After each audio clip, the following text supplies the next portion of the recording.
그 안수 집사님이나 권사님이나 또 우리 장로님이나 가장 중요한 사역이 뭐냐면요, 시원하게 해주는 사역이에요. 시원하게 해주는 거예요.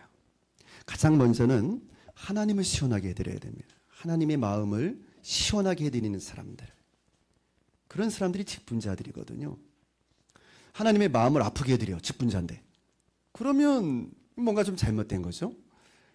하나님의 마음을 좀 시원하게.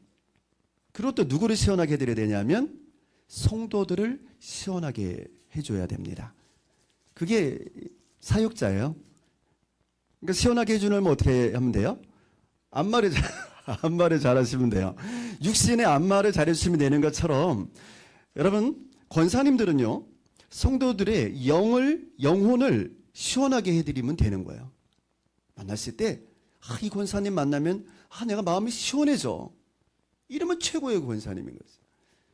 우리 장로님, 최고의 장로님은 뭐냐면 시원하게 해드려야 돼. 누구를?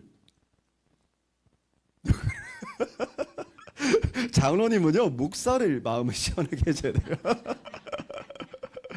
네, 목사의 마음 막 힘들게 하고 아프게 하는 장로님은 큰일 나는 거예요. 왜냐하면 목사님하고 가장 자주 만나는 게 장로님들이잖아요. 어디서? 당회에서. 그렇기 때문에 장로님들이 많은 착각들을 하고 계시는 게 뭐냐면, 장로가 되면은 교회 일이 많이 해야 된다. 벌써 그것부터 생각하거든. 내가 무슨 일을 많이 해야 될까? 교회 봉사 뭘 해야 되고 막 헌금 많이 해야 되고 이런 거 아니야? 막 이런 생각하거든요. 천만의 말씀이에요. 최고로 훌륭한 장로님은 뭐냐면 그저 무조건 목사님의 마음을 시원하게 해주는 사람. 아멘이 안 나오시는. 전 짧은 기간 그리 길지 않은 목회를 했지만 이러다 보면 오늘 무지하게 오래 가는데 빨리 서론을 끝내야 되는데, 길지 않은 목회를 했지만 여러 교회에서 목회를 했어요. 저같이 여러 교회에서 목회를 많이 한 기장 목사는 아마 없을 거예요. 제가 일부러 그런 게 아니고 이렇게 어떻게 하다 보니까 제가 여러 교회에서 목회를 했어요. 어려서부터 심상치가 않았어. 어려서부터 우리 아버지가 무지하게 이사를 많이 다니시더라고요. 그래서 내가 어렸을 때부터 이사를 많이 다녔어요. 우리 아버지도 목사님이셨거든요. 그래서 그전에 선생님이 하시다가 목회를 하셨어요. 그러다 보니까 계속 이렇게 전출을 많이 다니시더라고. 그래가지고 이제 이사를 많이 다니고, 그러다 보니까 제가 학교도 많이 전학을 다니지 않았겠어요? 초등학교만 제가 한 7번 다닌 것 같아요. 초등학교만. 예, 초등학교만. 한번 해볼까? 효재 초등학교, 효성민학교 아시죠? 여기 서울에는 효재, 응봉, 미아, 그 다음에 천호, 그 다음에 저쪽 강원도 가서 유촌, 현덕, 여기 대조초등학교 7개 초등학교를 다녀가지고 어려서부터 심상치가 않았던 거죠. 그래서 목사가 딱 됐는데, 목사가 돼서도 여러 교회를 이렇게 다니게 됐어요. 이 말은 무슨 뜻이냐면 그만큼 고난이 많았다는 걸 뜻하는 거죠. 교회를 많이 옮겼다는 거에 대해서 여러분 잘 이해를 못하실 건데, 그만큼 시련과 고난이 많았다라는 것을 뜻합니다. 근데 저는 한편으로 하나님께 상 받을 일이 많겠구나, 그렇게 생각을 하고 있어요. 왜냐하면 그 시련과 고난 속에서도 제가 항상 지키려고 했던 건 뭐냐면 나의 이익이 아니라 교회의 유익을 먼저 생각하자. 항상 그것만큼 변한 적이 없어요. 교회의 유익을 위해서라면 언제든지 보따리 싸게 준비하자. 그런 마음으로 목회를 하다 보니까 자꾸 보따리를 싸게 되더라고. 근데 제가 이 서울 상담 와서는 보따리 안 싸려고. 기분 나쁘세요? 보따리 안 싸려고. 왜냐하면 와이프한테 너무 미안해. 아내한테 진짜 내가 요즘 어땠어요? 나하고 살아보니까 어땠어요? 그랬더니 뭐라고 하냐면 행복했대요. 근데 이제 좀 그만 안정적이었으면 좋겠대. 그래서 내가 맨날 뭐냐면 목회하면서 항상 어디 갈 때마다 보따리 싸 준비하세요. 우리는 주님 뜻대로 목회하다가 주님 가라면 그냥 떠나는 겁니다. 예? 그게 목회자의 길이요. 그렇게 해가지고 왔는데 이제 종착역에 왔어. 원래 서울역이 출발역이고 서울역이 종착역이잖아요. 그래서 종착역. 제가 우리가 그러더라고. 종착역 같구만 그러더라고요. 예. 그런 어쨌든 그리 그 길지 않은 한 25년 정도 목회했고요. 안수받은 지부터 26, 7년 정도 됐고, 목회한 지로 따지면 30여 년 이 정도 된 것 같고, 뭐 어려서부터 뭐 교회에서 살았으니까요. 이제 그러면서 제가 여러 교회 당회를 경험하면서 이렇게 100년 이상 된 교회에서 주로 목회를 했거든요. 그러니까 기장에 하여간 내놓으라고 하는 100년 이상 교회에서 담임 목사로 목회를 해왔어요. 제가 그런 교회 3개하고 우리 4번째 여기 왔는데, 그러면서 당회를 하다 보니까 내가 한 가지를 알게 됐어요. 이 장로님들이 뭔가 큰 오해를 하고 계시는구나. 저는 혼자 계시지만 마찬가지입니다. 권사님, 집사님 마찬가지입니다.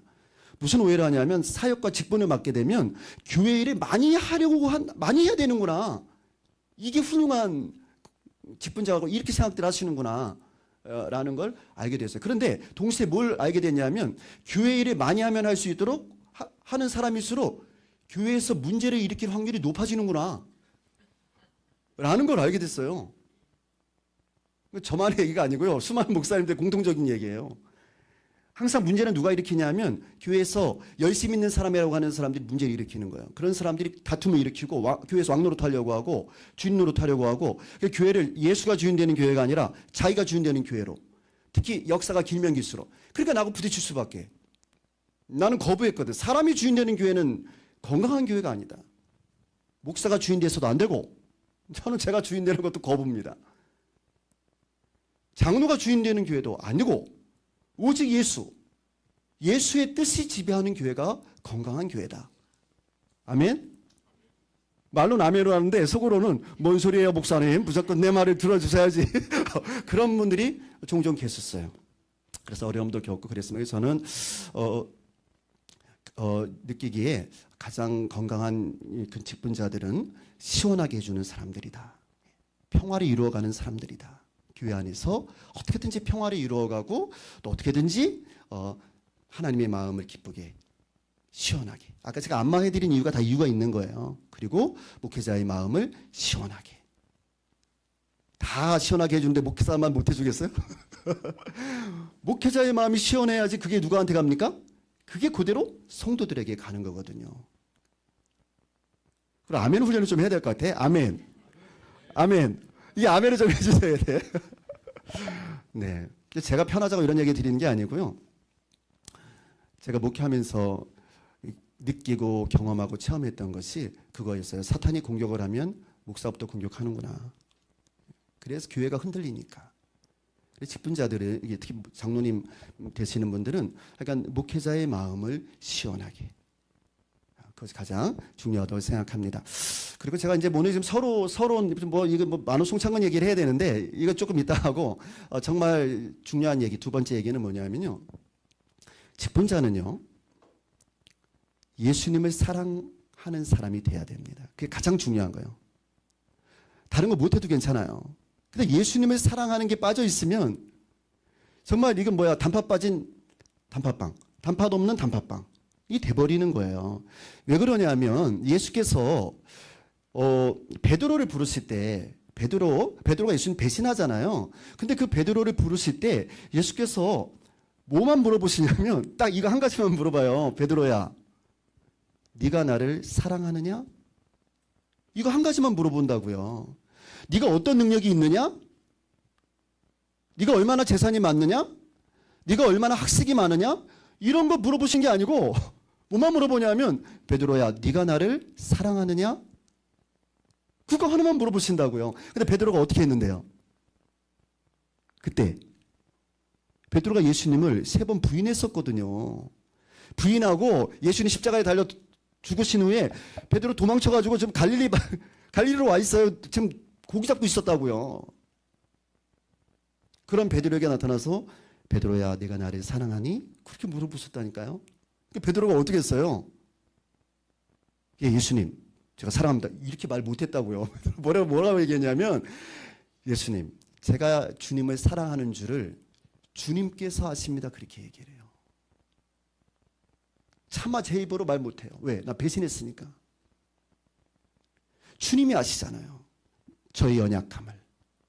제가 주님 사랑했는데 주님 배신했어요. 근데 주님 아시잖아요. 제 마음을. 제가 주님 배신했지만 사실은 주님을 사랑하는 걸 주님 아시잖아요. 이렇게 얘기할 수밖에 없었다고. 이걸 세 번이나 합니다. 세 번이나. 그때 비로소 예수께서 뭐라고 말씀하시냐면 베드로야 내 양을 먹여라. 이렇게 말씀하신다고. 직분이 주신다 그 말이야. 그딴 거 다 필요 없어요. 뭐만 하면 됩니까? 예수님을 사랑하기만 하면 되는 줄로 믿습니다. 자, 자신 있으시죠? 자신 없어요, 우리 다. 그러니까 뭐라고 하면 돼, 우리도. 주님, 우리가 주님을 사랑하는 줄 주님께서 아십니다. 아멘? 그렇게만 말하면 되는 거야. 왜? 우리 주님은 우리의 마음 아시잖아요. 우리의 연약함도 아시고. 우리가 주님 사랑하지만 왜 우리가 그렇게 할 수밖에 없었는지 주님 아시잖아. 여기 우리 희망이 있다니까요. 아니 이 세상에 목사 포함해서 모든 직분자들 가운데서 자신 있게 제가 주님 사랑합니다 말할 수 있는 사람 누가 있어요? 저는 그럴 사람 없다고 생각해요. 왜? 다 연약한 인간들이니까. 결국은 우리는 이렇게 고백할 수밖에 없어요. 제가 주님 사랑하는 줄 주님 아시죠? 제가 주님을 배신했어도, 제가 주님 뜻대로 살지 못했어도, 제가 주님 사랑하는 거 주님 아시잖아요. 근데 놀랍게도 주님은 이렇게 고백하는 베드로를 당신의 일꾼으로 사용하셨다는 사실입니다. 할렐루야. 여기에 우리의 희망이 있어요. 전 여러분들이 그런 희망으로 우리 임직자, 우리 권사, 안수집사, 그리고 우리 장로님이 되셨으면 좋겠습니다. 그래서 주님을 사랑하는 권사님, 딴 거 다 못해도 괜찮아요. 네? 심지어 헌금 생활 잘 못해도 괜찮아요. 돈이 없는데 어떡하겠어. 근데 주님을 사랑하는 마음이 중요한 거예요. 마음이. 그래서 과거의 두렵더니 얘기가 나오는 거예요. 사랑하는 마음이 그 두렵도 속에 담겨져 있는 거거든요. 근데 사람들은 겉으로 드러나는 뭐 헌금 액수를 자꾸 보지 필요 없다고요. 난 그래서 장로님 될 때도 막 어떤 분들은 막 그런 걸 뽑아. 누가 장로가 어느 사람이 장로가 돼야지만 그래도 교회 헌금도 하고 그러지 않을까요? 천만의 말씀이에요. 집사 때보다 더 하네. 많이 봤어요. 아니라니까 그거 아무 필요 없다고. 헌금이 중요한 게 아니라니까. 주님을 사랑하는 마음이 중요하다고요. 할렐루야. 근데 장로가 되니까 주님은 안 보이고 직분만 보이는 거야. 그래서 당에 와서 자기가 큰 소리 치고 막 목사님한테 훈계하려고 그래. 그러려고 온 것 같아. 그러니까 어떤 분은 저한테 그러더라고. 내가 딱 부임을 했더니 목사님은 여당이고 저는 야당입니다. 그래서 저는 끝난 줄 알았어요. 아, 이 교회에서 목회가 끝이구나. 저분이 선임 장로인데 나한테 야당 노릇 하겠다고 공개적으로 선언하는구만. 아니나 다를까. 그분에 의해서 핍박받고 어려움을 겪고. 왜냐하면 내가 당신 종로를 안 했거든요. 주님 종로로 타러 왔지 내가 당신 종로 타러 왔냐 이거지.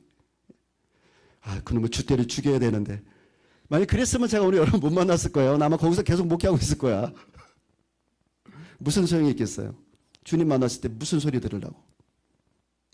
중요한 건 주님 만났을 때입니다. 무슨 소리 들으려고 주님께. 네가 나의 종이었냐? 이렇게 물었으면 내가 뭐라고 대답하겠냐고. 네가 나의 종이었니? 아니면 사람의 종이었니? 이거 물어보실 텐데. 주님의 종이 돼야죠. 그러면 누구를 사랑합니다? 주님을 사랑합니다. 라는 고백이 우리에게 있어야 할 줄로 믿습니다. 제가 오늘 점심 식사 시간 일부러 12시 반으로 잡아놨어요. 근데 오늘 중에 점심 식사 못 하실 분들은 몇 분 계신 걸로 알고 있는데 식사 못 하셔도 되지만은 그 12시 반까지 시간 괜찮으시죠? 네. 제가 원래 1시간 이상 강의하는 사람이 아닌데 오늘 조금 편하게 해보려고. 괜찮으신가요? 좀 이러다가 빨리 끝나는 수도 있어요. 제가 준비한 거 다 떨어지면 빨리 끝납니다. 막 준비했는데.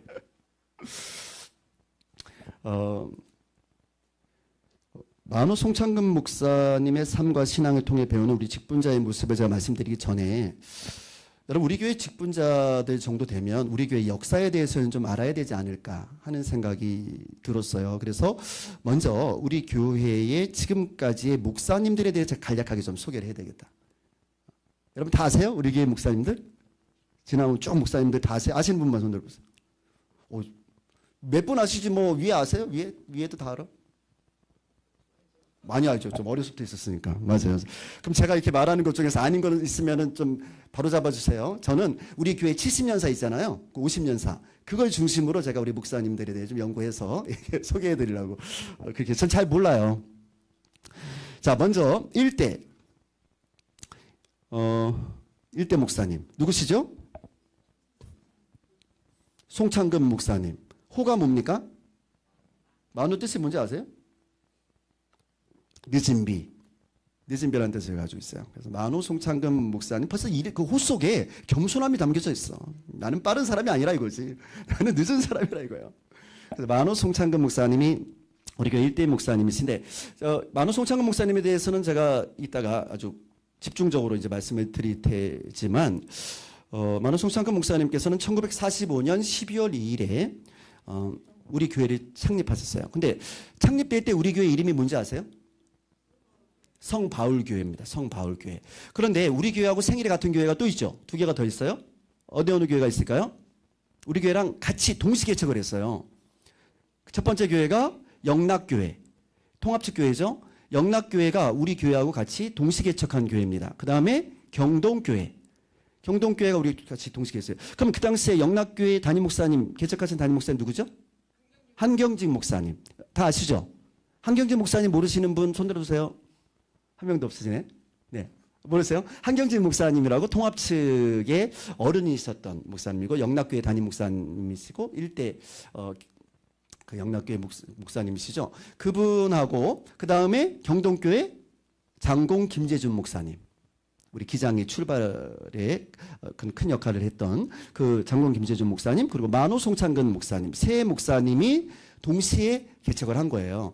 1945년 12월 2일에 가장 좋은 터가 어디였을까요? 여기였어요. 여기. 왜냐하면 그 자리에 조선신학교가 있었거든요. 이 자리에 조선신학교가 있었어요. 그래서 조선신학교 그 강당에 우리 성바울교회를 개척하신 거죠. 그 다음에 이제 그 여자 기숙사 그쪽이 아마 제가 좀 잘 헷갈리는데 아마 경동교회든지 뭐 둘 중에 하나일 것이고 하여간 조그만 터에 영락교회하고 그 경동교회가 개척이 되어집니다. 근데 세 분이 이렇게 했던 이유는 세 분이 절친한 친구 사이였기 때문에 그래요. 그 세 분이 의기투합해서 12월에 동시 개척을 했던 것이죠. 그래 80주년 올해 맞잖아요. 그 나머지 교회들도 다 80주년인 거죠. 그래서 세 교회가 같이 무슨 행사도 해볼까 했는데 워낙 영락교회하고 우리 교회하고 이 규모 차가 많이 나서 아무래도 이게 조금 같이 하면 흡수가 되는 듯한 느낌이 있을 것 같아서 그냥 독자적으로 하는 걸로 당에서는 이야기를 좀 했었습니다. 여하튼 1대 목사님 그랬고 2대가 누군지 아세요? 2대? 넘겨보세요. 아마 처음 들어보는 분도 계실지 몰라요. 2대 담임 목사님이 이태준 목사님이라는 분이 계세요. 이분 혹시 아세요? 들어본 적은 있어요? 네. 근데 이태준 목사님은 원칙적 법대로 따지면 이태준 목사님이 우리 교회 담임 목사라고 말하기보다는 사실은 그 옆에 있는 이재면 목사님이라는 분이 법적으로는 우리 교회 담임 목사예요. 왜냐하면 이분이 위임 목사였거든. 이재면 목사가. 그러면 왜 이 시기에 목사님이 두 분이었는가? 그 이유는 6.25 전쟁 때문에 그래요. 6.25 전쟁이 딱 터지니까 목사님은 순교당하셨죠? 납북당하셨어요. 근데 이제 성도들이 피난을 갔잖아요. 어디로 갔을까요? 부산으로 갔어요. 그럼 부산으로 간 교인들이 모여가지고 예배를 드리기 시작했어요. 거기서 피난민 교회가 생겨요. 근데 피난 안 가신 성도님들도 계시잖아요. 여기 남겨진 성도님이 있어요.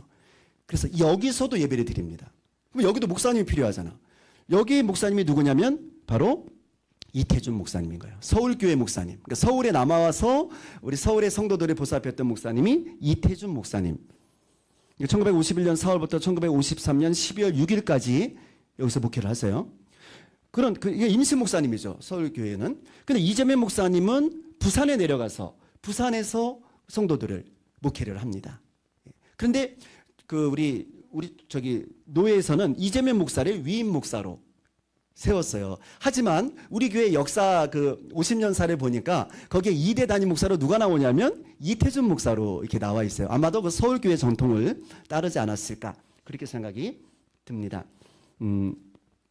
1953년 6월 10일에 기장과 예장이 갈라지는 호원총회가 있잖아요.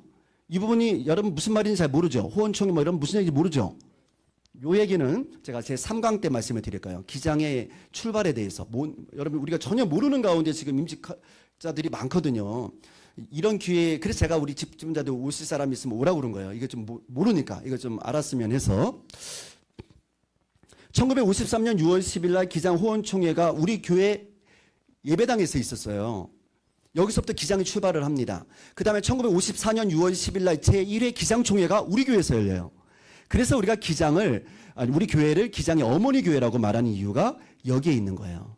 그냥 무조건 우리 교회가 모태교회가 아니고 기장의 출발과 함께했던 교회가 우리 교회에서 호원총회를 해가지고 예기장이 나눠졌거든. 기장이 여기서 출발됐거든. 그 다음에 1회 총회도 우리 교회에서 했거든요. 그러면 이때 53년 6월 10일 날 담임 목사가 누구였느냐? 이 담임 목사가 바로 이태준 목사였다고. 이태준 목사님. 우리 서울교회. 그러면 지방에 있는, 부산에 있던 교회는 어디냐? 아직 못 올라오고 있었어요. 그러니까 언제 올라오냐면, 여기 안 써있나? 8월, 부산 피난교회가 서울로 복귀한 게 1953년 8월이에요. 8월에 복귀를 합니다.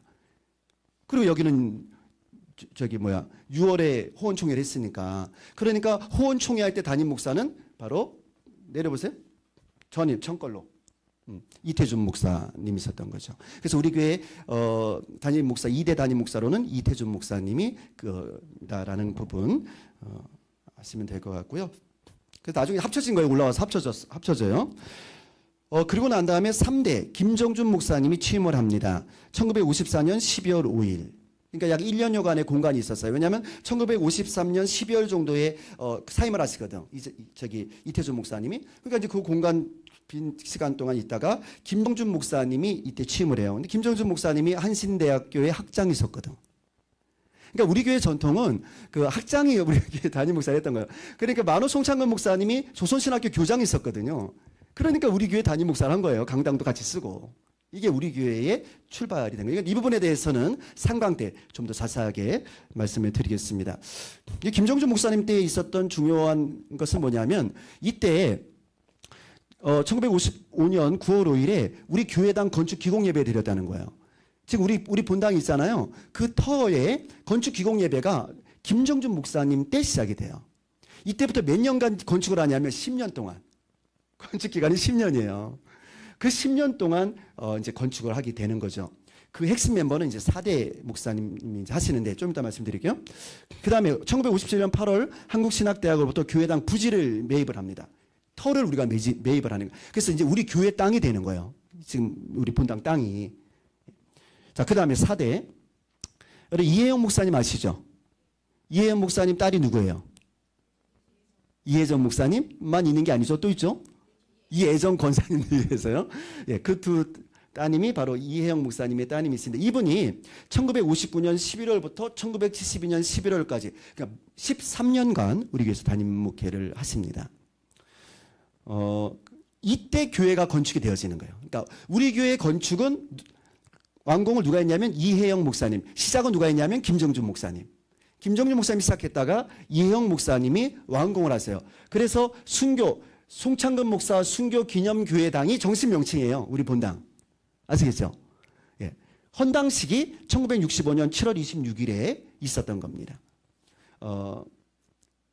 그런데 이때 이혜영 목사님께서 교회 건축을 위해서 선대로부터 물려받은 전답을 팔아서 건축헌금으로 바칩니다. 그런 훌륭한 목사님이시죠. 그 다음 거 보면은요. 아니 4대. 한 번 더 봐야 돼. 여기요. 이혜영 목사님 제가 좀 말씀을 드려요. 오늘 우리 누구야? 손주 사위가 오늘 와야 된대. 네. 이거 좀 알아야 되는데. 1967년부터 교회 NCC라고 하는 한국교회 교회협의회에 우리 목사님이 깊이 관여를 하기 시작합니다. 그리고 사회 참여의 목회의 주안점을 두고 지역사회 봉사에 전력을 다하세요. 그래서 1969년에 한국기독교교회협의회 회장이 됐습니다. 그래서 대역사적인 어떤 교회의 활동에 깊이 관여하시는 목사님이 되시는 거죠. 이때 또 지역사회학교를 개설해 검정고시를 지도하는데 약 70명의 학생들이 우리 교회에서 교육받아가지고 검정고시를 치를 수 있는 그런 길을 여셨죠.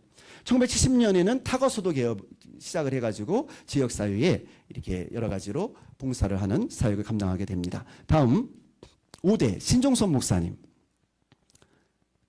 1974년 6월부터 1978년까지 한 4년 정도 아마 제일 좀 짧게 목회하셨던 것 같아요.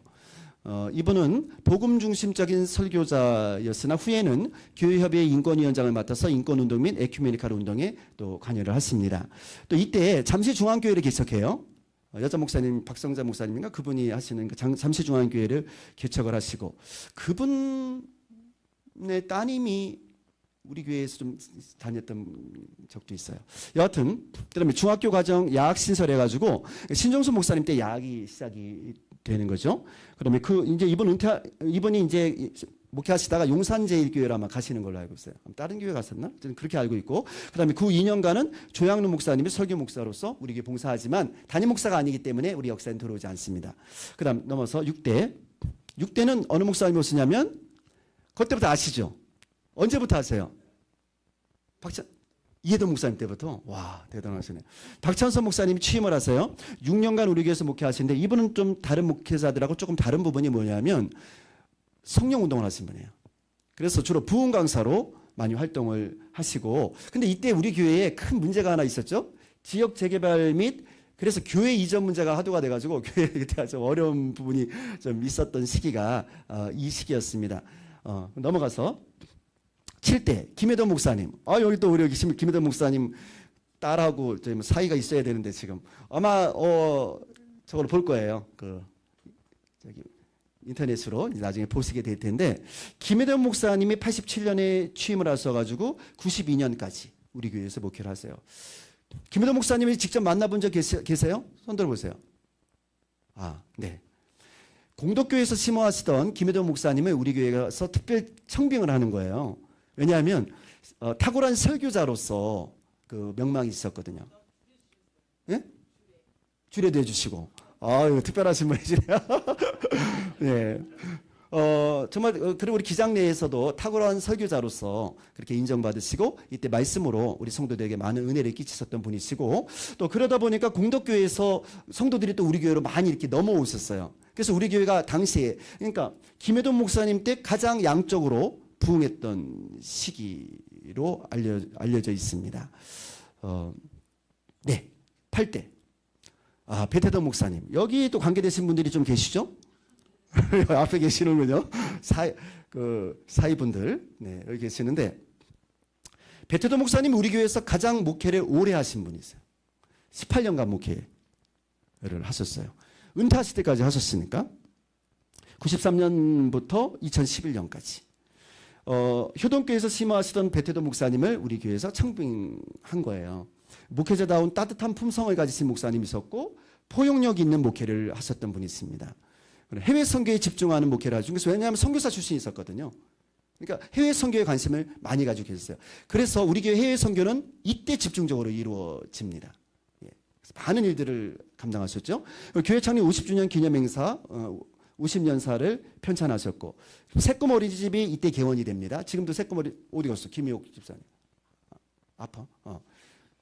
여기 새꿈 어린이집 개원을 하셨어요. 그 다음에 안마을 복지센터도 이때 시작이 됩니다. 2006년 때 시작이 됩니다. 그러니까 배태도 목사님 때 지금 하고 있는 많은 일들이 이때 이루어졌다라고 말할 수가 있겠습니다. 9대. 허정관 목사님, 제 전임 목사님이신데 2011년 10월 30일부터 2020년 5월까지. 그런데 여기에는 70년사를 찾아봐도 없고 50년사를 찾아봐도 없어요. 왜 그럴까요? 그때 2회 오신 분이거든. 70년사 2회에 오셨어요. 그래서 우리 허정관 목사님에 대한 얘기들은 여러분이 잘 아실 거라고 생각을 합니다. 허정관 목사님 모르시는 분 손 들어보세요. 아시는 분 손 들어보세요. 다 아시죠? 예. 그때 있었던 많은 그런 좋았던 일들 기억하시라고 생각합니다. 근데 또 그때는 이제 코로나를 맞아가지고 조금 어려웠던 그런 점도 있었다라고 생각을 합니다. 더 많은 이야기를 하고 싶은데 제가 이 교회에서 어떤 일들을 하셨는가에 대해서 잘 몰라서 여러분 혹시 딱 기억나는 거 있어요? 허 목사님? 허 목사님 하면 딱 생각나는 거.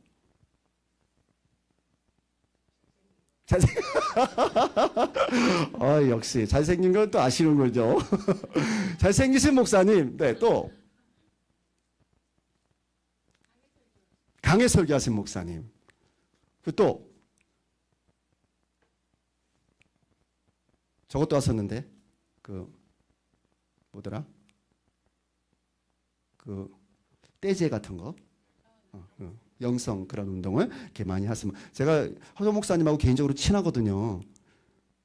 제가 친하지 않아서 이 얘기 안 쓴 게 아니에요. 잘 몰라서 못 쓴 거예요. 그래서 허 목사님께서 우리 교회에서 목회를 또 잘 하시다가 지금 광주 한빛교회로 가서 지금 목회를 잘하고 계십니다. 오케이, 다음에 이제 제 얘기 10대.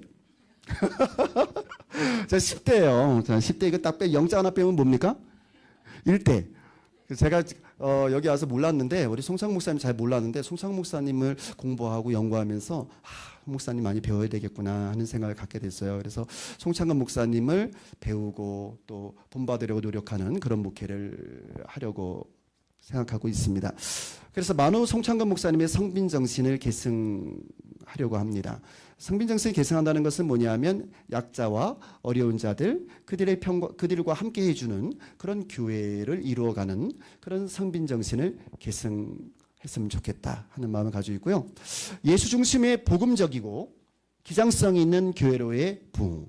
저는 부흥을 꿈꾸는 목사거든요. 교회가 부흥하는 것에 아주 굉장히 많은 관심을 가지고 있고, 저는 플러에서 교회 성장학을 전공을 했어요. 목회학 박사학위로 또 교회 성장학으로 또 학위도 받았고 관심이 많습니다. 그런데 제가 추구하는 부흥은 세상적인 부흥이 아닙니다. 세속적인 그런 여러 가지 어떤 뭐라 그럴까 경제학적인 그런 부흥을 꿈꾸는 게 아니고 복음적이고 우리 주님이 기뻐하시는 부흥, 그런 부흥을 꿈꾸고 있어요. 예수 중심의 복음적이고 기장성 있는 교회로서의 부흥을 꿈꿉니다. 양적으로도 부흥해야 될 것이고 영적으로도 부흥하는 교회. 영적으로 부흥한다는 건 뭐냐면 예수님하고 친해지는 거거든요. 그게 부흥이거든. 예수의 뜻이 우리의 뜻이 되는 거. 아까 하나님 마음이 있는 것이 우리 마음이 있는 것. 이게 진짜 부흥이거든요. 그런 부흥을 꿈꾸고 있고 그런 교회는 부흥할 수밖에 없다. 이게 자연적 교회 성장 이론이에요. 건강한 교회는 부흥할 수밖에 없다. 그러니까 하나님 마음에 드는 건강한 교회를 우리가 유지해 나가고 그러면 우리 교회는 부흥할 수밖에 없다. 이것이 제가 꿈꾸는 부흥입니다. 부족하지만 지금까지 사역했던 교회들이 조금씩 부흥하는 부흥을 경험을 했습니다. 우리 교회 와서도 저는 그런 부흥을 꿈꾸고 있고 그렇게 부흥하게 될 줄로 믿습니다. 그다음에 하나님 사랑과 이웃 사랑이 함께하는 그런 교회. 예배의 회복. 특별히 내년부터는 우리 예배의 좀 폼을 바꿔서 예배 시간 자체를 통해서 좀 더 깊이 있게 하나님께 나아갈 수 있는 그런 예배를 기획하고 있어요. 예배의 회복과 이웃 사랑, 안마의 사역과 중독 치유 사역을 지원을 좀 더 강화해서 우리 지역사회와 함께하는 그런 교회로 나아가려고 합니다. 또한 제가 중심적으로 여기는 게 말씀 중심의 사역, 그리고 제자훈련, 그 소그룹 중심의 그런 사역을 지금 하고 있는 것들, 여러분이 알고 계시는 것처럼 그런 사역에 초점을 맞춰서 진행을 하고 있습니다. 80주년 기념 노대나무 심터는 이거 성도들의 사랑과 친목의 공간으로 우리가 첫 번째 80주년 하면서 첫 번째 했던 것이죠. 자, 여기까지 1대부터 10대까지 우리 교회의 역사였습니다. 어떠세요? 몰랐던 거 좀 많이 알게 되셨어요? 다 알고 있었던 거예요? 알으시죠? 네. 우리 교회가 어떤 교회인지를 알아야지만 우리가 우리 교회에 대한 자긍심을 가질 수가 있고요. 또 전도도 할 수 있는 것이고요. 교회를 좀 더 깊이 사랑하고. 왜냐하면 여러분들 지금부터 항존직이 되는 거거든요. 항존직이란 말은 뭐냐면 죽을 때까지 직이란 뜻이에요. 목사님 70세 은퇴하는데요? 맞아요. 은퇴하지만 은퇴 이후에도 호칭이 똑같습니다. 은퇴해도 권사님이고 은퇴해도 안십사님이에요. 항존직 죽을 때까지입니다. 단 시무를 70세까지 하는 것뿐이에요. 70세까지. 장로도 마찬가지입니다. 은퇴해도 장로님이에요. 그런데 시무를 70세까지만 하는 거죠. 그래서 여러분은 이제 죽을 때까지 우리 교회의 성도요, 일꾼이 될 수밖에 없는 겁니다. 아멘이십니까? 아멘이신가요? 그러니까 혹이라도 이제 나 다른 교회에 뭐 어떻게 이런 얘기는 절대로 하시면 안 되는 거예요. 항존직이에요. 항존직. 아시겠죠? 그럼 여러분 목사님도 옮기시잖아요. 나는 다르지. 나는 목사는 다르죠. 목사는 이 교회 항존직이 아니고 노예 항존직이에요. 노예 항존직. 예. 저는 노예에서 파송받아서 온 사람이에요. 예. 그러니까 다른 거죠. 근데 여러분은 교회에서 임명하는 교회의 항존직들이에요. 근데 다른 교회 항존직이 아니고 우리 교회 항존직이에요. 아시겠죠? 제가 우리 누님 보고 제가 여기 서울 왔잖아요. 우리 누님 서울에서 살고 계신데 누님 보고 교회 옮기시죠? 그랬어요. 어디로 옮기라고 그랬겠어요? 서울 성남으로 오시죠? 그랬어요. 그랬더니 뭐라고 그랬겠어요? 나 권사야. 그러니까 어느 교회? 자기 섬기는 교회. 그게 항존직이니까. 예? 항존직인데 어디로 와? 그래서 아 그래요? 알겠습니다. 뭐 가끔씩 오세요? 그래서 가끔씩. 네, 항존직은 그냥 우리 교회에서 여러분 그냥 끝까지 우리 교회 충성을 다해야 하는 사람인 줄로 확실히 믿고 실천하시기를 바랍니다. 네, 그 어떤 일이 있어도. 네, 도장을 찍는 거야. 못 간다. 이렇게. 네. 자, 지금부터, 시간이 이렇게 빨리 가버렸네. 지금부터 이제 송창근 목사님에 대한 이야기를 하겠습니다. 자, 여러분 송창근 목사님 이야기 많이 듣는데 송창근 목사님에 대해서 좀 구체적으로 배워보신 적 있어요? 없으시죠? 자, 그럼 송창근 목사님의 먼저 그 일대기를 제가 좀 먼저 설명을 드릴게요. 송창근 목사님은 넘겨주세요. 1898년에 함경북도 분이에요. 함경북도 경흥에서 출생을 하십니다. 1914년 근데 경흥에 출생하는데 태어나면서부터 기독교 집안이었어. 이분은. 그 집안 자체가 기독교화된 1898년인데 이미 가족들이 예수를 믿고 있는 가정에 태어난 거예요. 이분은. 뿌리가 있었던 거죠. 그런데 이분이 1914년 이동희 선생이라고 들어보셨어요? 독립운동 하셨던 이동희 선생. 이분이 북간동가 거기에 계실 때 이분을 찾아가요. 찾아간 이유는 뭐냐면 독립운동하려고 찾아가는 거예요. 아는 송창근이. 몇 살 때? 16살 때. 16세 때 찾아갑니다. 그래서 찾아가서 독립운동을 해요. 같이 이동희 선생 문화에서 배워요. 그걸 배우는데 이동희 선생이 이제 본격적으로 독립운동하기 시베리아로 떠나거든요. 떠나면서 목사님한테 뭐라고 그랬냐면 너는 본국에 돌아가서 목사가 되라. 이렇게 지시를 해요. 왜냐하면 이동희 선생이 독실한 기독교 신자였거든.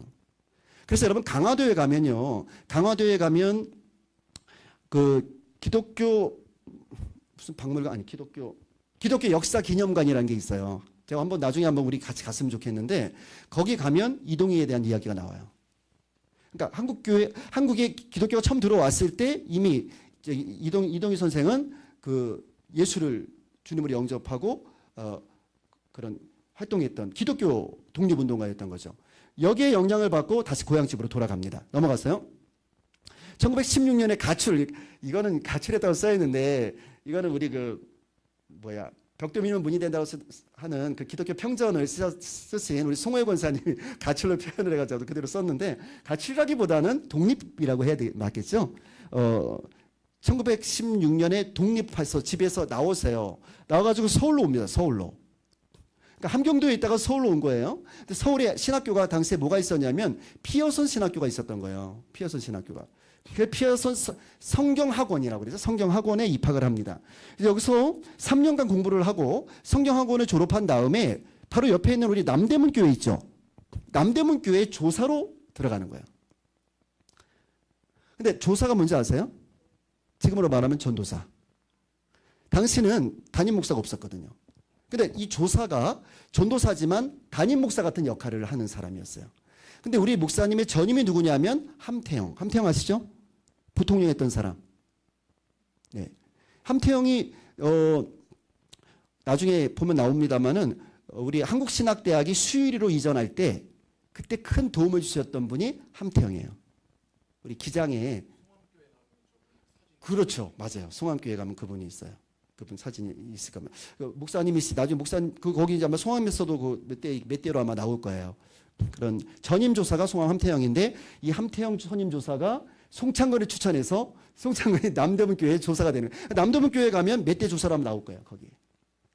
바로 옆에 아시죠? 남대문 교회. 다음 넘어갔어요.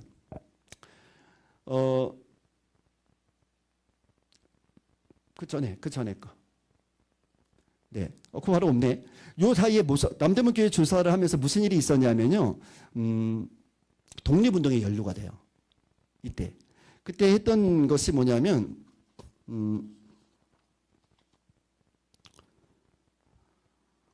1919년. 독립운동 관련한 창가를 인쇄를 합니다. 독립운동 관련한 창가를 인쇄를 해가지고, 배포를 해요. 1919년이면 언제예요?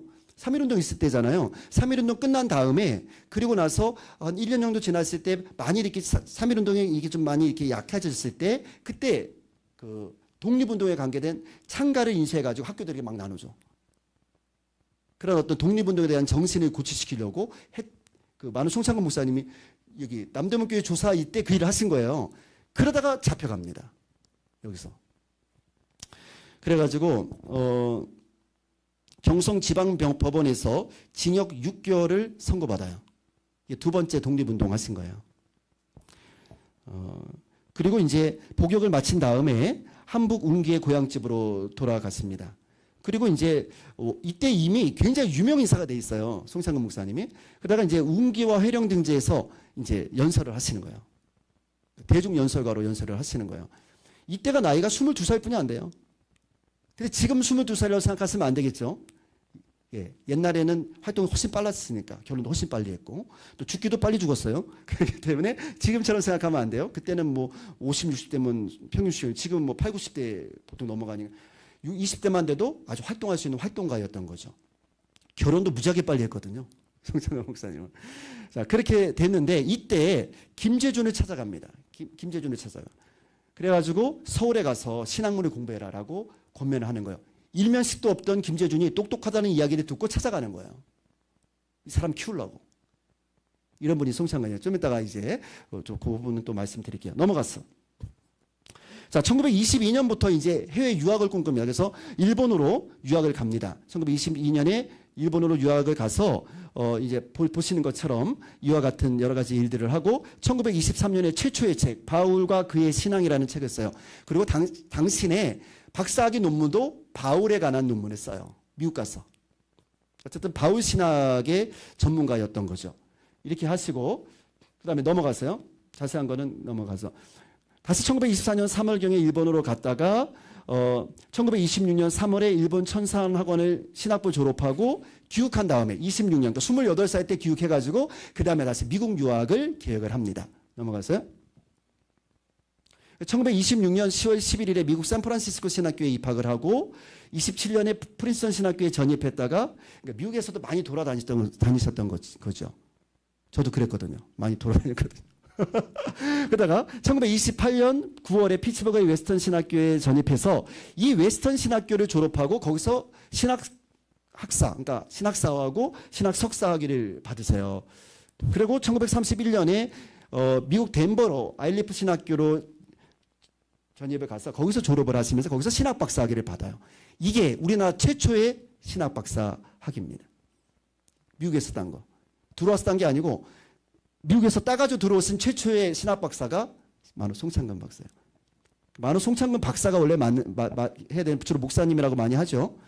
좀 그런 데는 좀 이유가 있긴 있는데 뭐 말씀드릴 건 아니지만 여하튼 최초의 신학박사 학위를 받고 돌아오세요. 돌아오시다가 로스앤젤레스에 머물러 가지고 흥사단에 입단하거든요. 이때 흥사단이 누가 만든 거예요? 안창호 선생이 만든 흥사단에서 여기서 활동하신 것 때문에 나중에 또 고초를 당했어.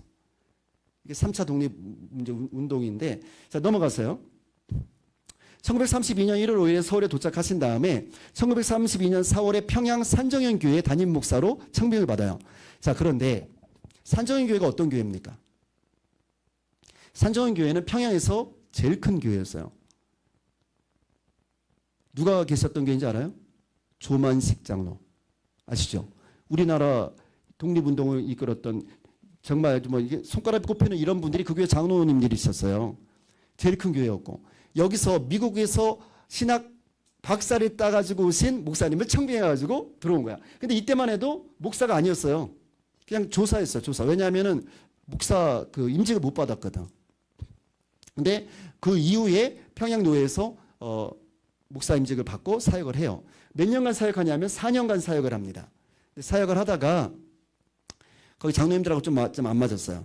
안 맞은 이유가 여러 가지 그 설이 있는데 뭐 건축 때문이라는 것도 있고 또 뭐 여러 가지 그런 설이 있는데 아마도 제가 볼 때는 그런 문제도 있었지만 대형 교회에서 목회하시는 그런 어떤 정형화된 목회보다 당신이 꿈꿨던 약자와 함께하는 그런 목회가 좀 있었던 것 같아요. 그래서 과감하게 사표 던지고 부산으로 다시 내려가요. 내려가서 부산 남부민동에서 성빈학사를 운영을 합니다. 이 성빈학사를 한신대학 기숙사 이름이 성빈학사예요. 성빈학사를 운영을 해요.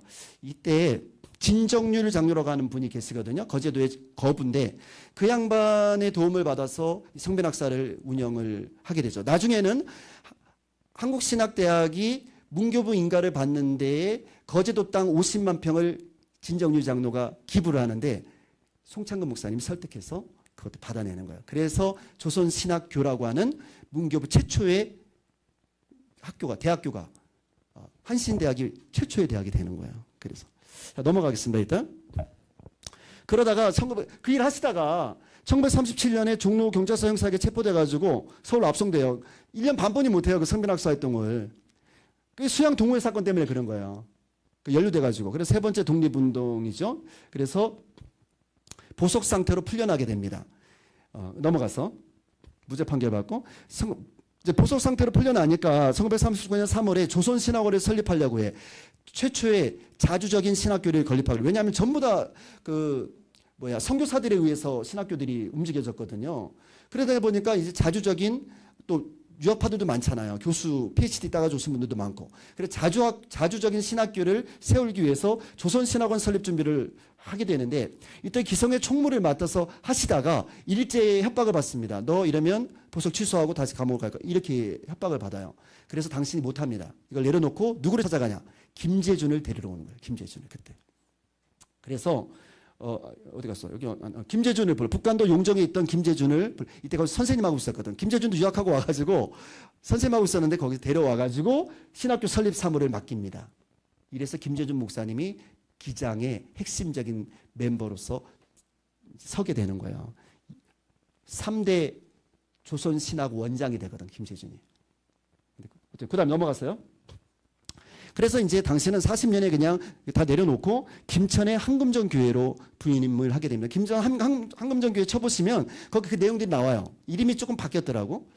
그리고 거기서 5년간 목회하시다가 딱 독립되자마자 바로 서울로 돌아옵니다. 서울로 돌아와서 조선신학원, 그때는 신학원이었어요. 신학교 전. 거기에 신약학과 목회신학을 담당 교수가 돼서 활동을 하시다가 1945년 12월 2일에 서울 성남교회를 개척하시는 거죠.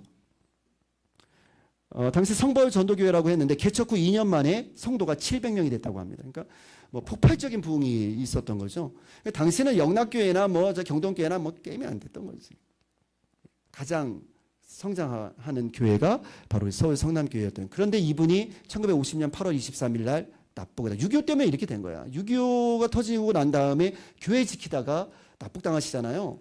그러면서 우리 서울 성남교회가 이분을 잃어버린 거야.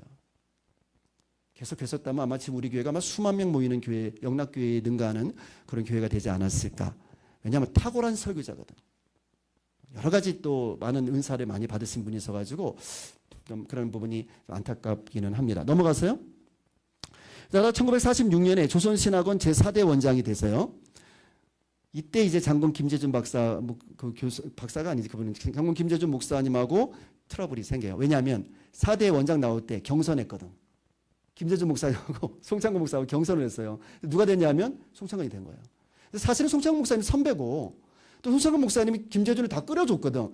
그러면 김재준 목사님이 출마 안 했으면 되는데 출마를 하셨어. 왜냐 3대 원장이 본인이니까 연임하려고 출마를 하시는 관계로 이게 경선이 붙어가지고 되니까 그때 좀 많이 사이가 좀 안 좋아지지 않았을까 하는 그런 이야기들이 조금 있습니다. 그럼에도 불구하고 다시 두 분이 또 계속 안 좋게 지낸 건 아니고요. 계속 또 다시 조선신학교를 해나가는데 아주 역할을 많이 하셨죠. 아까 말씀드린 것처럼 정규대학으로 승격하게 됩니다. 48년에.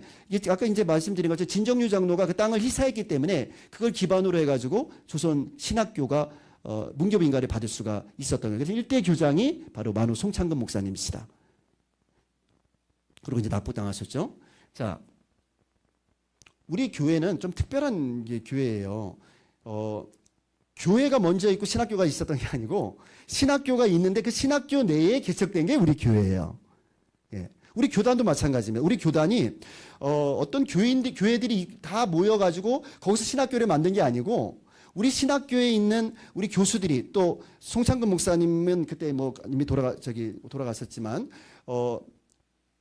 신학교가 교단으로부터 핍박을 받아서 그 신학교에 있는 신학교를 중심으로 교회들이 뭉쳐가지고 생긴 교단이 기장이에요. 특별하죠? 네. 그런 이야기들은 나중에 3강 시간에 좀 더 우리 교단과 이런 역사성에 관한 문제들은 좀 더 나중에 설명드릴 수 있도록 하겠습니다.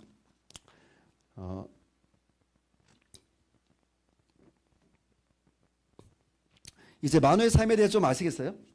이분이 바로 우리 교회의 일대 목사님이시다라는 거죠. 저는 오늘 이번에 이런 어떤 일대기를 말씀드리려고 하는 게 아니고요. 좀 알아야 되니까 말씀을 드렸던 거고. 그러면 이 만우의 삶과 신앙에 나타난 우리가 본받아야 될 이분의 어떤 만우의 정신은 뭔가? 그걸 우리가 오늘 배우려고자 하는 겁니다.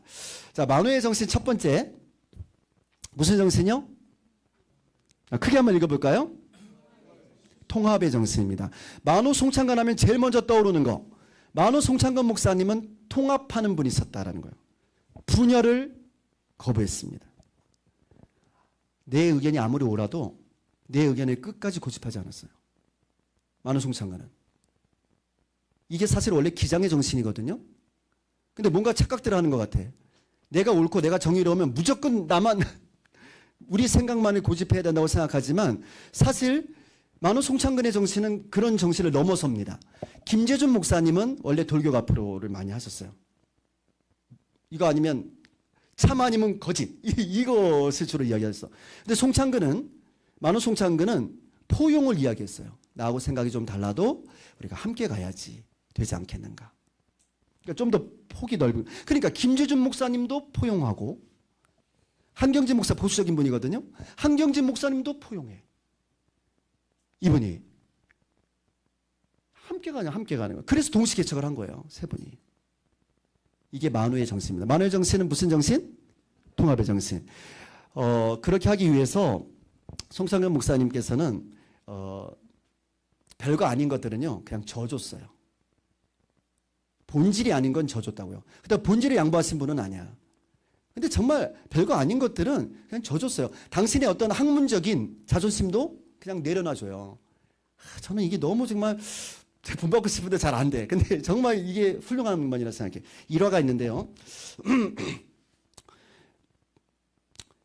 이 조선신학원이 생길 무렵에 원래 우리 그 신학교는 평양신학교가 있었거든요. 저기 선교사들이 있으면 평양신학교가 있었어요. 근데 이 평양신학교가 신사참배 문제로 인해서 문을 닫습니다. 왜냐하면 신사참배를 거부하면 학교를 운영할 수가 없었어요. 그래서 신사참배를 거부하면서 평양신학교가 문을 닫아. 그러니까 한국에는 장로교 신학교가 없었던 거예요. 그러다가 1939년에 신학원이 생기잖아요. 자, 그러고 나서 이제 독립이 됐어요. 45년 독립이 됐어. 독립이 되니까 저 북쪽에 있었던 사람들이 그 평양신학교에서 공부했던 멤버들이 조선신학원으로 편입을 한 거예요. 많이. 자, 근데 이분들은 뭘 배웠냐면 보수적인 신앙을 배운 거예요. 보수적인 신학을 배운 거예요. 근데 조선신학교에서는 조선신학원의 교수진들은 유학파들이거든. 그것도 프린스턴 막 이런 미국에서도 알아주는 그런 신학교 출신들의 교수들이에요. 정말 실력이 짱짱하신 분들이었단 말이지. 그러니까 이분들이 가르치니까 문제가 생긴 거예요. 당신들이 배운 거랑 틀려.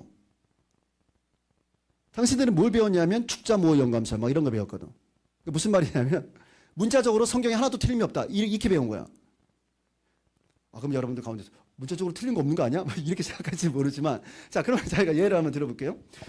사람이 범죄하면 눈이 범죄하면 눈을 어떻게 하라고 그랬어요? 뽑아라. 눈 뽑으시겠어요? 안 되잖아요. 그러니까 그러면 성경이 말하는 얘기는 뭐예요? 그럴 정도로 뭘 조심하라는 거예요? 죄악을 멀리하라는 거잖아요. 근데 문자적으로 그냥 똑같이 그냥 해석해버리면 눈에 뽑아버려야 돼. 이게 맞습니까? 손가락 잘못하면 손을 잘라버려. 그럼 우리 집에 지금 눈 뜨고 있는 사람 누가 있겠어요? 아무도 없죠. 그러니까 성경을 이렇게 문자적으로 그냥 그대로 보면 안 된다. 그 성경이 기록된 역사성과 또 어떤 여러 가지 이런 뭐라 그럴까 신학적인 그런 검토 과정을 통해서 성경을 봐야지 우리가 주님의 뜻을 바르게 알 수 있다. 이런 걸 가르쳤단 말이에요. 그랬더니 뭐라고 그러냐면 그 신학생들은 뭔 소리냐. 선교사들은 우리에게 그렇게 가르쳐주지 않았다. 왜? 그럴 수밖에 없는 게 우리나라에 온 선교사들이 20대 초반에 아주 보수적인 교육을 받은 신학에 제대로 공부한 사람들이 아니고 그냥 선교사들이 뜨거운 열정에 우리나라 선교사들도 그러잖아요. 지금 외국 예를 들면 뭐 우리가 동남아나 이런 데 가게 되면 선교사들 많잖아. 그럼 그 사람들이 신학적인 전문 훈련을 받은 분들이 아니잖아. 주로 선교사들이. 목사도 아닌 사람도 많아요. 근데 그런 사람들이 가르쳤단 말이에요. 그러니까 보수적으로 성경 공부식으로 가르칠 수밖에 없었던 거지. 근데 신학을 가져온 거야. 미국에서 가장 앞서가는 학교에서 신학 가지고 이러니 안 맞을 수밖에. 그래가지고 문제가 생긴 겁니다. 이 신학생들이 총회에다가 진정서를 내요. 이게 잘못됐다고.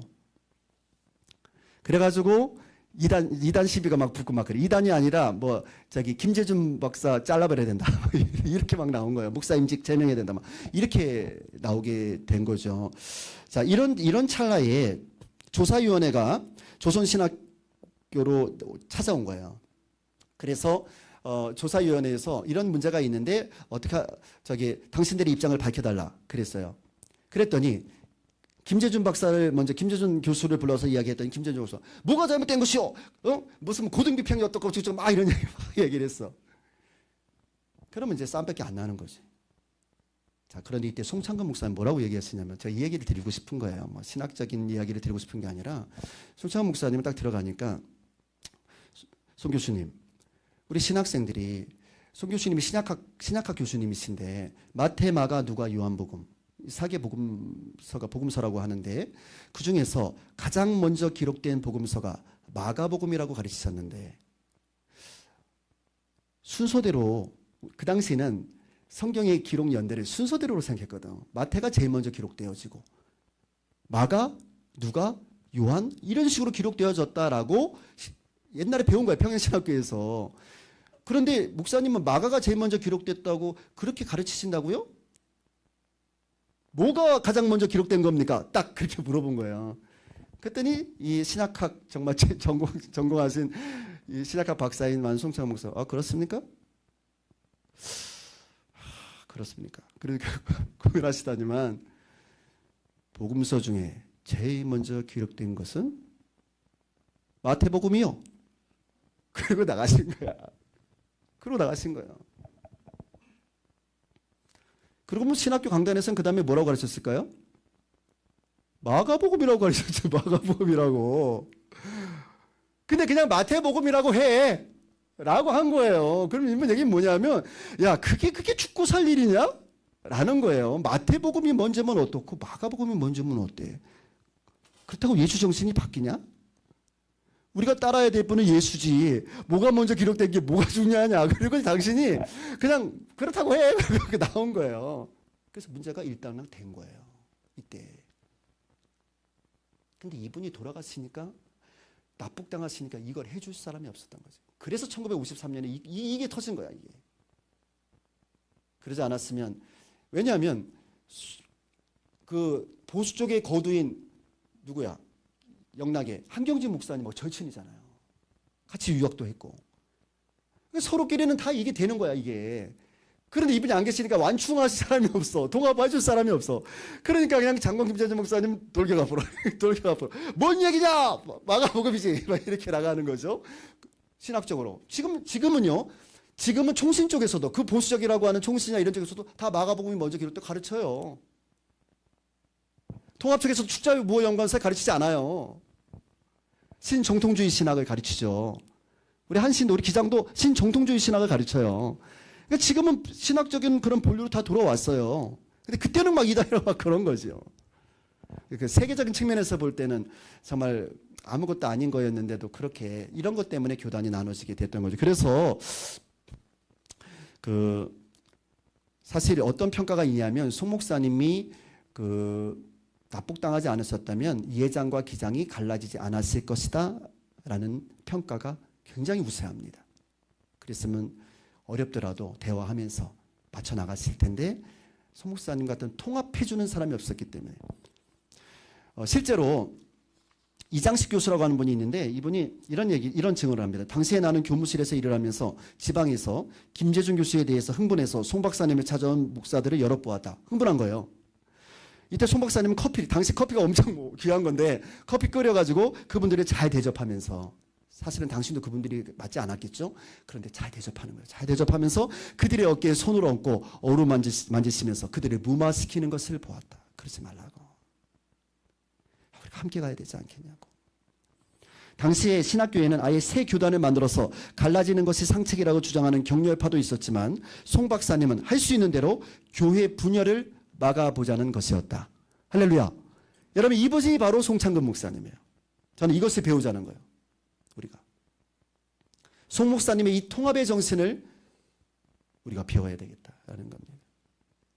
특별히 우리 피태 장로님 당회에 들어오시면은 이 통합의 정신으로 임해야 되는 거예요. 끝까지 내 생각만 옳다고 고집하면 답이 안 나와. 그러면 교회가 어려워지는 거예요. 제가 예전에 당회하면서요 단 한 번도 다수결로 해본 적이 없어요. 지금까지 목회를 해오면서 단 한 명이라도 반대하면 끝까지 그분을 설득하고 들어주려고 노력을 했어요. 그렇게 해왔는데 그러다 보니까 너무 힘든 거야. 너무 힘들어. 그렇게까지 하면 당신도 그래요. 다들 원하시니까 그렇게 하죠. 이래 상식적이잖아. 끝까지 고집하는 거야. 그러니까 선의의 뜻으로 내가 회의법을 모르간 우리 일반 회의 규칙에 따르면요 그냥 투표하면 돼요. 근데 제가 그렇게 안 했거든요. 왜? 그분이 존중해서. 그러면 당신이 알아서 좀 이렇게 맞춰줘야 될 거 아니에요. 맞춰줘야 되는데 아예 안 맞춰줘. 끝까지 고집을 하는 거예요. 저는 막 2시간이고 3시간이고 그러니까 당회가 막 3시간 4시간씩 가는 거예요. 그러나 그 장로님 그래도 좀 이렇게 하니까 좀 같이 좀 이렇게 맞춰주면 안 될까요? 안 되는 거야. 끝까지. 근데 그분은 의기양양한 거지. 왜? 내가 다수결로 투표 안 할 걸 아니까. 그러다가 이제 제가 그 교회에 있다가 다른 교회 성빙이 와가지고 제가 교회로 옮겼어요. 그럼 제가 나중에 그 원로 장로님한테 다 얘기 들으니까 목사님 그 장로님이요 요즘 목사님 너무 부러워요. 제가 보고 싶어요 그러는 거야. 내가 보고 싶대. 그렇게 반대했던 분이 내가 보고 싶대. 그래서 왜요? 나를 그렇게 힘들게 하시더니만 왜 내가 보고 싶다니까? 그랬더니 목사님이 떠나고 나서야 목사님이 얼마나 좋은 분인지 알았어요. 뭐냐니까 왜 그러냐니까 새로 오신 목사님은 그냥 무조건 투표라는 거야.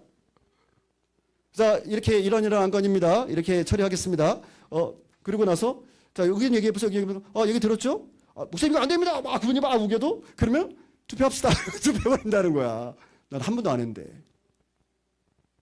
그랬더니 그분이 그제서야 박 목사님이 얼마나 좋은 분이었는지를 알겠다는 거야. 나 있을 때 그렇게 나 괴롭히더니만. 네, 통합의 정신. 그거는 자기 주장을 좀 내려놓을 줄 아는 마음이거든요. 라고 생각 다르도 좀 내려놓고 전체 의견을 맞춰가고 함께 이렇게 어우러져가는 여러분 우리 권사님과 집사님 안수 집사님들이 그런 자세가 되어야 할 줄로 믿습니다. 그때 우리 교회가 하나가 되는 교회가 될 수 있는 거죠. 이건 좀 이따가 다시 얘기하겠고 그 다음에 성빈정신 두 번째 만호정신은 성빈정신인데 이분이 넘어가세요. 계속 이분은 호주 의료선교사의 협조를 받아서요 여자 직공들을 상대로 의료선교를 합니다. 이 성빈학사에서 한 게 그거예요.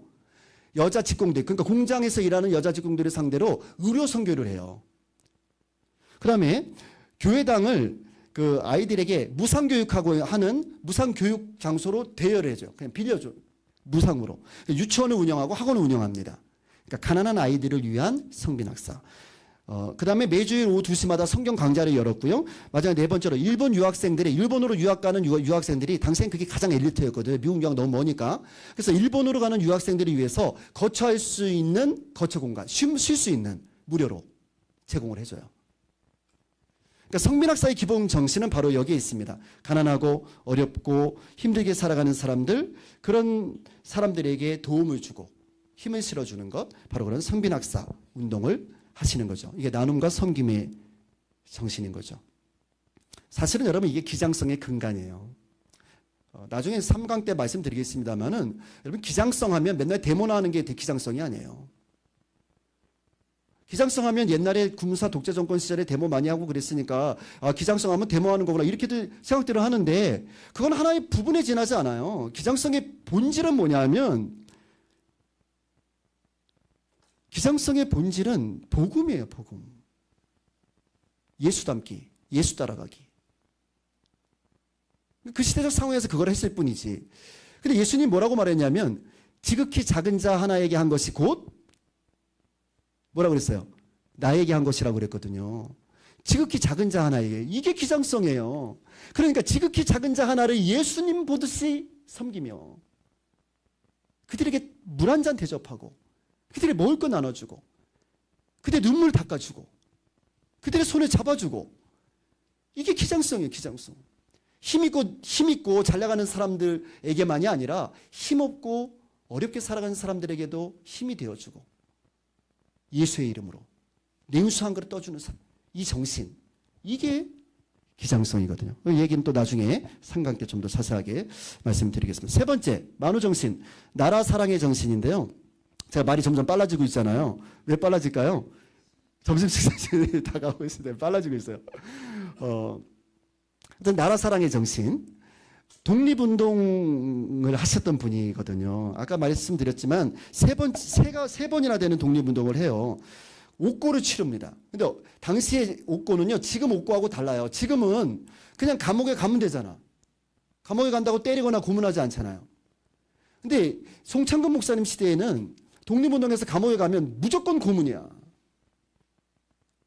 이거 감당할 수 있는 사람 누가 있겠어요? 근데 송창근 목사님 독립운동하면서 3번이나 고초를 당하세요. 감옥에서.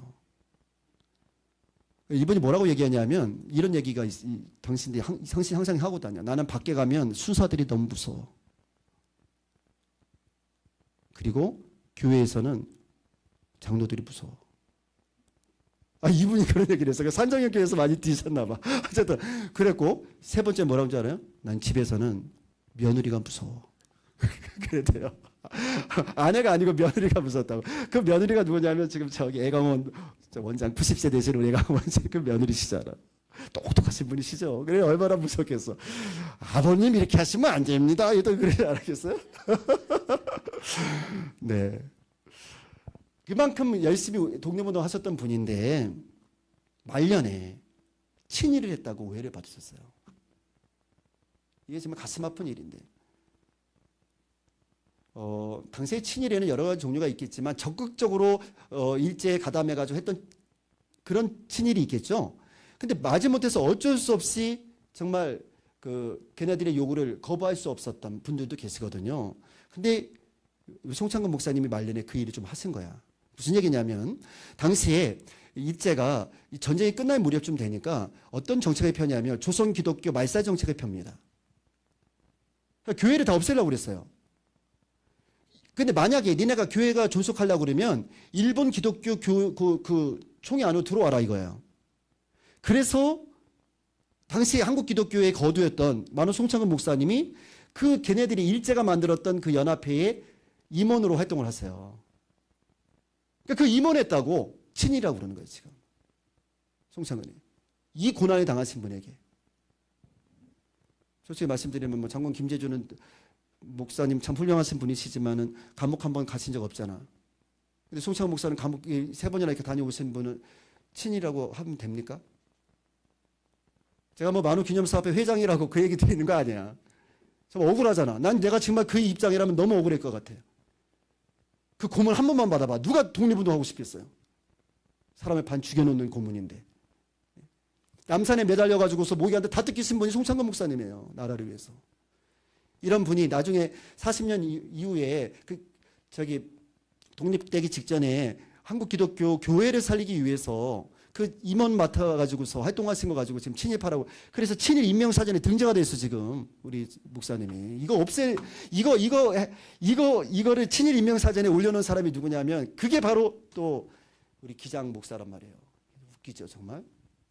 이런 안타까운 일이 있어요. 이거 바로잡으려고 노력을 해도 언제나 바로잡혀질지 모르겠습니다만은 노력을 하고는 있습니다만은 저는 여하튼 이런 우리나라의 독립을 위해서 애쓰고 수고하신 만우 정신을 우리가 좀 본받았으면 좋겠다라는 겁니다. 시간이 짧아서 제가 이거 정말 설명을 더 많이 못한 것이 너무 아쉽습니다. 그렇고요. 네 번째, 송창건 목사님이 우리가 배워야 될 건 뭐냐면 인물을 키워내신 분이라는 거예요. 인물을. 장공 김재준을 키워낸 분이 송창건 목사님이라는 거예요. 근데 우리는 안 그러잖아요. 나보다 조금 더 똑똑한 사람이 있으면 어떡합니까? 목 크게 밟잖아. 저놈이 나보다 더 똑똑하네? 그러면 키워주질 않잖아요. 안 그런가요? 네. 키워야 된다. 이거. 인물을 키워내신 분이라 이거예요. 송창건 목사님은. 장공 김재준이 똑똑한 사람, 장공이라는 호도 송창건이 지어준 거예요. 이 호도. 저게 정말 우리나라의 한국 기독교를 위해서 나라와 민족을 위해서 정말 쓸만한 사람이구나 하면 당신 찾아갔다니까. 당신은 당시에 하늘 같은 분이었고 김재준은 정말 시골의 젊은이에 지나지 않는데 당신이 찾아가. 그 사람을 키워내. 뿐만 아니라 김재준의 일본 유학도 송창근이 주선해주고 김재준의 미국 유학도 송창근이 주선해줍니다. 심지어 재정적인 지원까지 다 해요. 이런 분이 송창근 목사님이시라 그 말이에요. 사람을 키워낼 줄 아는 그런 목사님. 이게 만우의 네 번째 정신이고요. 마지막 다섯 번째. 만우의 삶에 나타난 불굴의 의지. 따라서 한번 해볼까요? 벽도 밀면 문이 된다. 큰 소리로 한번 해볼까요? 벽도 밀면 문이 된다. 이게 만우의 신념에서 가장 중요한 부분입니다. 벽도 밀면 문이 된다는 신념으로 살아오셨던 분. 벽을 밀면 문이 됩니까? 벽도 밀면 문이 되나? 이게 밀면 문이 되나요? 근데 벽도 밀면 문이 된다는 거예요. 그런 신념으로 살아오셨어요. 그럼 그걸 우리가 어떻게 할 수 있느냐? 일제의 탄압과 일제의 식민지였던 우리나라가 마치 그런 일제의 어떤 식민이 벽같이 느껴지지만 그 벽도 밀면 문이 될 것이다. 독립이 이루어질 것이다. 이런 신념으로 독립운동을 하셨고요. 부산의 성빈학사 운동도 벽도 밀면 문이 된다는 심정으로 그냥 빈손으로 내려간 거예요. 그래서 그곳에 성빈학사 운동을 한 거예요. 벽도 밀면 문이 된다. 그래서 성빈학사가 이루어졌던 것이고 일본과 미국으로 유학 가실 때도 그런 심정으로 가신 거예요. 아무것도 없는데 벽도 밀면 문이 된다. 라는 심정으로 가신 거예요. 박사학위까지 받은 거예요. 재산이 많이 가지고 간 게 아니에요. 벽도 밀면 문이 된다는 심정으로 가신 거죠. 조선신학원 설립할 때도 그냥 벽도 밀면 문이 된다는 심정으로 조선신학원 설립하고 근데 하나님 그때마다 돕는 사람들을 보내주셔서 조선신학교 인가도 나오게 된 것이고 우리 서울 성남교회 개척할 때도 마찬가지였죠. 그냥 벽도 밀면 문이 된다는 심정으로 찾아갔어요. 누굴 찾아갔냐면 당시에 일본이 나가고 나서 미국 군정 들어왔잖아요. 군정에 찾아가서 이 땅 내놓으시오 그런 거예요. 이 땅이 어느 땅이었냐면은 그 일본의 적산가옥 들어보셨죠? 이게 일제의 일본의 재산이었던 거예요. 그 적산가옥에 그걸 우리한테 주시오. 라고 가서 단판에 짓는 거예요. 벽도 밀면 문이 된다는 심정으로. 근데 설득이 된 거예요. 그래서 이 땅을 우리가 보라받은 거지. 받고 여기다 조선신학교를 우리가 사용할 수 있도록 그렇게 된 거. 여기다 성남교회도 개척할 수 있게 된 것이고 어디야? 아까 말씀드렸던 두 곳 경동교회, 영락교회도 그래서 거기다 개척을 할 수 있게 된 거죠. 제가 알기로는 또 명지대학교 그 자리 그것도 아마 그때 보라받았던 얘기가 내가 옆에 들었는데 뭐 정확하게 잘 모르기 때문에 말씀 못 드리겠습니다만은 여하튼 그런 심정으로 그렇게 하셨던 거죠. 그런데 사람들은 벽도 밀면 문이 된다 여기에만 꽂혀 있거든요. 근데 저는 이분이 벽도 밀면 문이 된다라는 신념을 가질 수 있었던 것은 바로 하나님을 향한 절대 믿음 때문이었다라는 말씀을 드리고 싶어요. 예수 안에서 벽도 밀면 문이 된다. 라는 신념을 가지고 있었던 거죠. 근데 이 벽도 밀면 문이 된다라는 어구는 써있는데 그 앞에 예수 안에서란 말이 빠져 있거든요. 근데 송창근 목사님이 벽도 밀면 문이 된다를 외칠 수 있었던 것은 하나님을 향한 절대 믿음. 하나님이 나와 함께 하시면 능치 못할 일이 없다. 이 믿음 때문에 그걸 할 수가 있었던 거거든요. 예수 안에서 벽도 밀면 문이 된다. 할렐루야. 그 제가 복음적 기상성이라고 이야기하는 것은 바로 이런 이유 때문에 그런 겁니다. 송창근 목사님은 복음적인 분이 있었어요. 예수 안에서 벽도 밀면 문이 된다. 야, 우리가 주님 안에 있는데 못할 것이 뭐가 있어. 우리가 예수 안에 있는데 해방이 안 될 리가 없잖아. 예수 안에서 우리가 신학교 못 만들어? 예수 안에서 교회 개척 못해? 할 수 있잖아. 벽도 밀면 문이 되거든. 우리 한번 해보자. 이게 바로 송창근 목사님의 정신이었던 겁니다. 누구 안에서? 예수 안에서. 네, 이제 제가 한 5분만, 이게 시간이 많이 가네. 5분만 더 말씀드릴게요. 이제 만우를 통해서 보는 이 5가지, 만우를 통해서 본 우리 교회가 나아가야 할 복음적 방향 5가지만 말씀드립니다. 첫째로, 만우의 통합의 정신으로 한 마음을 품고 나아가자. 우리 교회가. 여러분, 우리 교회가 지금 가장 중요한 것은 이거라고 생각해요. 통합의 정신. 좀 서로 이해해주고 함께 가야 돼. 만우의 통합의 정신으로. 그러려면 여러분, 사소한 건 그냥 그럴 수도 있지 하고 넘어가줘야 된다. 그럴 수도 있지. 너 나하고 달라? 그럼 너 나쁜 놈이네? 이러면 안 된다고요. 너하고 나하고 달라? 다를 수 있지. 특별히 이념의 문제, 진보와 보수의 문제, 여야의 문제, 우리 교회 안에 있는 이런 내적인 문제들이 있잖아요. 없나요? 있잖아요.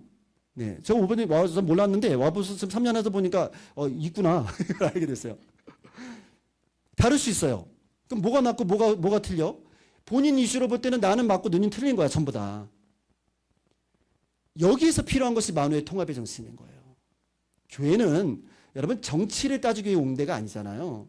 교회는 예수를 주님으로 모시고 그 예수의 뜻에 따르는 것이 교회 아닙니까? 이게 본질이야. 나머지는요? 나머지는 다 사소한 거예요. 그냥 인정해 주면 돼요. 당신은 보수적이구나. 네. 당신은 좀 진보적이구나. 네. 인정해 주면 되는 거예요. 왜? 이게 본질이 아닙니까? 본질은 뭡니까? 예수가 본질이죠. 그러면 본질이 뭐예요? 예수가 뭐라고 그랬는데요? 서로 사랑하라. 할렐루야? 서로 사랑해 주면 되는 거예요. 서로 사랑해 주는 거예요. 뭐 보수라고 진보 못 사랑합니까? 진보 보수 못 사랑합니까? 다 대한민국 국민인데? 다 서울 성남교회 성도들인데? 아멘이신가요? 야, 아멘 있어야 돼, 이게. 야, 너는 진보니까 나하고 못 놀겠다. 이러면 교회가 어려워지는 거예요. 우리는 정치 뭐 하려고 교회 나온 게 아니거든요. 예수 때문에 나온 거 아닙니까? 맞죠? 네. 예수 때문에 나온 거예요. 네. 그래서 만우 총창근의 이 통합의 정신으로 서로를 좀 이해하고 배려하고 격려하고 좀 통 크게 그렇게 나아가는 우리 교회가 되었으면 좋겠습니다. 첫 번째, 여러분들 그런 임직자들이 되었으면 좋겠어요. 두 번째는 뭡니까? 우리 교회의 선교 방향의 전환입니다. 우리 1대부터 10대까지 보았습니다만 하나님께서 각 시대 때마다 여러 목사님들이 통해서 우리 교회가 감당해야 될 여러 가지 선교의 일들을 하게 해주셨어요. 해외 선교도 했고 뭐 여러 가지 많은 선교를 했죠. 저는 이제 만우의 이 성빈의 선교를 우리가 본받았으면 좋겠어요. 만우의 선교, 이 성빈 선교를 우리 교회가 지금까지 많이 이어왔어요. 제가 따로 이어받겠다는 게 아니고 그 이전부터 많은 우리 선배 목사님들, 선배 성도들을 통해서 그 일을 해왔단 말이죠. 대표적인 게 뭐냐 하면 야학입니다. 야학. 우리 서울 성남교회의 야학 운동은 전설적이에요. 예. 현재 지금 여기 장로님 안 계신데 윤인석 장로님, 이영재 장로님 이런 분들이 다 옛날 야학 선생님도 있었어요. 우리 교회. 맞습니까? 오석환 장로님도 선생님 있었죠. 그래. 지금 우리 교회 장로님들이 다 옛날 야학 운동할 때 그때 선생님들이 하셨던 분들이에요. 이게 우리 교회 만우 송창근을 이어받는 우리 교회의 성빈 그 운동이었던 거죠. 심지어는 복지 활동을 우리 교회가 잘한다고 얘기 듣고 찾아오신 권사님이 계세요. 누군지 아세요? 육세영 권사님. 육세영 권사님은 우리 교회의 야학 운동을 보고 우리 교회에 오셔서 등록하신 분이에요. 예, 이게 우리 교회 전통이라고. 만호 송창근의 전통이 이렇게 이어져 내려오고 있는 겁니다. 두 번째, 배태도 목사님 때 뭐 했습니까? 안마을 선교 있잖아, 안마을 선교. 매주 수요일마다 지금 안마을 예배 드리고 있는 거 여러분 알고 계세요? 네. 그게 얼마나 은혜스러운 예배인지 알고 계세요? 저는 우리 성도들 여러분 한 번씩 참석해서 봤으면 좋겠어. 여러분 우리가 드리는 예배보다 훨씬 뜨거워요. 찬송 부를 때 복음성가 할 때 막 뜨겁습니다. 막 옛날 난 부흥이 하는 것 같으면 거기서 제가 한 달에 한 번 설교하는데 너무너무 좋아. 그분들이 삶이 변화됐어요. 이게 뭐 반찬만 나눠주는 거 되는 거 아니에요. 지금 우리 유신영 권사님 저한테 그러더라고. 목사님 반찬만 나눠가지고 되는 게 아니더라고요. 반찬 수는 줄이더라도 예배 숫자를 늘려야 되겠어요. 예배 때 사람들이 변화됩니다. 뭐 이런 얘기 해주시더라고. 이게 얼마나 중요한 우리 교회의 성빈 전통인지 모르겠어요. 옛날에 성빈학사 전통을 우리가 그대로 이어받고 있는 거죠. 지금 우리가 매주 수요일 반찬 나눔 과정 80가정 하고 있어요. 여러분 여기 예산이 얼마 들어가는 줄 아세요? 안마을 섬기는데 5천만 원 들어갑니다. 1년에. 우리 교회에서 이 일을 감당하고 있어요. 물론 우리 교회 예산은 한 절반 정도를 부담하고 나머지는 다 우리가 모금해가지고 이 일을 하고 있는 거죠. 그리고 평신도 사역이에요. 이거는 목회자들이 하는 게 아니고 우리 육신영 권사님 또 이혜정 권사님 또 누구야? 장현순 권사님 뭐 또 우리 정부임 권사님 뭐 이런 분들의 어떤 평신도 사역이에요. 예. 그 상급이 다 여러분들에게 가는 거죠. 저는 이 평신도 사역을 굉장히 중요하게 여겨요. 목회자들은 도와주는 거예요. 잘할 수 있도록. 그래도 할 수 있도록 어떤 하드웨어를 만들어 드린 거죠. 하실 수 있도록 교회를 빌려드리고 재정을 후원하고 설교를 해드리고 이런 거 하는 거예요. 모든 일들은 평신도들이 하고 있다고요. 저는 여러분들이 거기에 좀 관여를 하셔야 된다고 생각을 해. 언제까지 그분들에게만 맡길 거예요. 그분들도 나이가 점점 들어가시는데 이제 젊으신 여러분들이 그 사역을 이어받아야죠. 그렇게 생각을 합니다. 그리고 기독교 중동연구소 이것도 우리가 지금 후원하고 있는데 우리가 지금 월 50만 원씩 정기 후원하고 있잖아요. 장소 무상으로 임대해 드리고 모든 유틸리티 다 해결해 드리잖아요.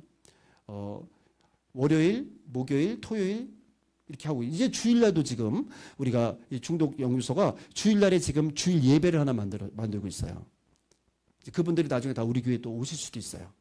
그래서 우리 카페 우리 쉼터에서 하실 수 있도록 그렇게 개방도 해드리고 한 10명 이상이 지금 먼저 모여서 주일 오후에 5시에 예배드리고 있습니다. 이것이 얼마나 우리 교회로서 정말 감사한 일인지 몰라요. 만호 송창근의 이 성빈 정신을 우리가 지금 이어받고 있는 일이다. 이렇게 생각을 합니다. 설교 없이 합니다. 그냥 자기들이. 당신들끼리.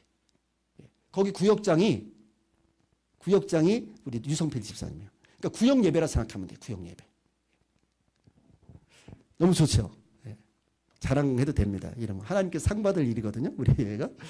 그 다음에 세 번째, 나라 사랑의 정신으로 평화와 통일에 기여하는 교회가 되자. 이것은 만호 송창근의 독립정신을 우리가 본받고 자주 독립정신. 대한 사람 대안으로 길이 보존하세. 선교사들에 의존하지 아니하고 우리가 자주적으로 주체적으로 우리 나라를 이끌어 가자라고 하는 그런 그 나라 사랑의 정신이 담겨져 있는 것이죠. 이것을 또 우리가 이어받았으면 좋겠고요. 네 번째, 인물을 키워내는 교회가 되자. 만우가 장공을 키워냈듯이 우리 교회 안에 있는 우리 젊은 인재들을 키워내야 되겠다 그 말이에요. 젊은 인재들을. 우리 청년들 가운데서 여러분 눈여겨보셨다가 그들의 길을 열어주셔야 된다 그 말이에요. 또 우리 집사님, 권사님들 가운데서 우리 교회에서 일할 수 있도록 여러분이 그들의 친구가 되어줘야 돼. 그러니까 여러분 멀리 보고 와서 데려올 게 아니고요. 지금 우리 교회 나오는데 정말 괜찮은 사람이야. 근데 교회에 맨날 와가지고 주변인으로 있다 가시는 분들이 많아요. 여러분들이 가서 집사님, 권사님들이 여러분 가서 그분들의 친구가 되어줘야 돼. 아유, 처음 뵙겠어요. 식사도 가시는 저랑 같이 식사해도 돼요? 친구가 되어주세요. 제가 오늘 차 한잔 살게요. 우리 쉼터에 가서 차 한잔 하시죠. 그분들이 우리 교회에 들어올 수 있도록. 그분들이 우리 교회 일꾼이 될 수 있도록. 여러분들이 키워주셔야 된다고. 그냥 겉도는 분들이 여러 분 계세요, 지금. 우리 교회에. 우리 교회에 등록했는데 예배만 드리고 그냥 가시는 분들. 어울리지 못하는 거예요. 여러분들이 집사 권사가 되면 먼저 가서 인사해야 되는 거예요, 인사. 아유, 안녕하세요. 저 무슨 권사입니다. 아유, 이렇게 만나뵈니까 너무 좋아요. 식사 혼자 하고 계신데 같이 식사해도 돼요? 식사하시고. 같이 친구가 되어주시고. 이런 일을 하셔야 되는 거예요, 이런 일을. 그래서 그 사람이 우리 교회에서 인물로 성장할 수 있도록. 그렇게. 아시겠죠? 네, 한번 생각해 보세요. 주변에 딱 오면 맨날 혼자 계시는 분들 계시잖아. 젊은분들 가운데서도. 또 청년들 가운데서도 잘 생각해 보시고. 성가대도 마찬가지입니다. 성가대에서도 우리 교회로 들어오지 못하고 있는 분들도 계시잖아요. 그런 분들도 또 들어와서 우리 교회의 일꾼이 될 수 있도록 여러분의 따뜻한 말 한마디, 밥 한 번 같이 먹어주는 거, 차 한 잔 사주시는 거, 이것이 권사의 사역이요. 사람을 시원하게 해주는 사역 아닙니까? 그게 집사의 사역이고. 아무것도 큰 거 하자는 게 아니에요. 그냥 가까운 곳에서 내가 베풀어주는 따뜻한 사랑 하나, 웃음 하나, 미소 한 번 넣어주는 거. 이게 얼마나 큰 힘이 되는 줄 아세요? 그거예요. 제가 군대에 있을 때, 아이고, 20분이네. 끝나야 되겠다. 여기만. 군대에 있다가 휴가 나왔는데 어느 교회에서 예배 드렸어요. 예배 끝나고 딱 나오려고 하는데 어느 권사님들이 막 나한테 손에 막 서너 명이 와서 붙잡고, 식사하고 가시라고 막 그러는 거예요. 그래서, 저 가야 되는데, 식사하고 가시라고. 식사를 했어요. 밥을 먹었어요. 가서 밥을 안 먹고 끝나서 이제 나가려고 했더니, 오늘 우리 교회 탁구대회 하네. 탁구 좀 치고 가래. 제가 탁구도 좋아하잖아. 여기 탁구 여기 강사님 계시지만, 그래요? 가야 되는데.